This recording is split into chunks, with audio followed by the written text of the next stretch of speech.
When we talk about possibilities and opportunities in the Diocese of Los Angeles, here's what I see. I see that we are out there.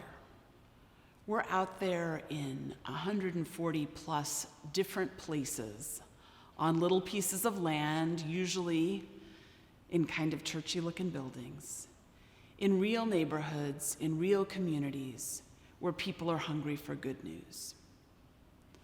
Our world is full of bad news. And our neighbors, whoever they are, and whether they think they're looking for church or not, are hungry to know that it's possible to live beyond fear. God tells us again and again and again through messengers, through angels, sometimes directly, and above all through Jesus, not just his words, but his life, his death, and his resurrection. God tells us not to be afraid. What God doesn't tell us, and this is important, is that there's nothing to be afraid of. There's all kinds of things to be afraid of. And even in the church, sometimes fear takes over. We're afraid that our churches are dying. We're afraid that we don't know what's next. We're afraid that our neighbors may not get us or like us or want to come hang out with us. And all those things may be true. And still, we're called not to be afraid. I think this is a moment for boldness in the Episcopal Diocese of Los Angeles. There's always discernment in our ministry, but I would hate to see us get caught up spending years discerning a vision.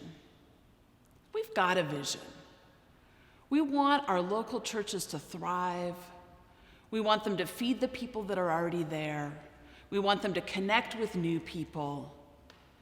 And we want to be something that means something to God's big project that's already at work in every last one of our neighborhoods, in every last one of our communities, and in every last one of our churches, making something new. To do that, we're going to need transparent structures.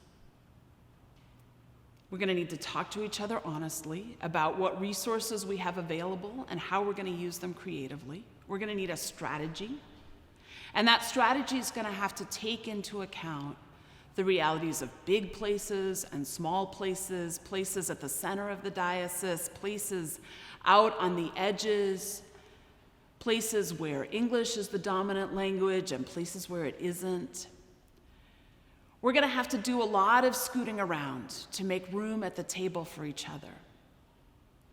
But the strength of our tradition is that we believe that we're stronger when we're connected to each other, that our faith is powerful enough to guide us even when we can't see what the future is going to hold. There are so many places where we could be connected to each other, where we can learn from each other, where we can share with each other. And the good news is that we can do all that because we're not in competition with each other. We're in this together. And we have a God who raised Jesus Christ from the dead. And because of that, we can walk without fear. We can walk without fear. We can walk together. And we can know that if we are faithful, that God will do the rest.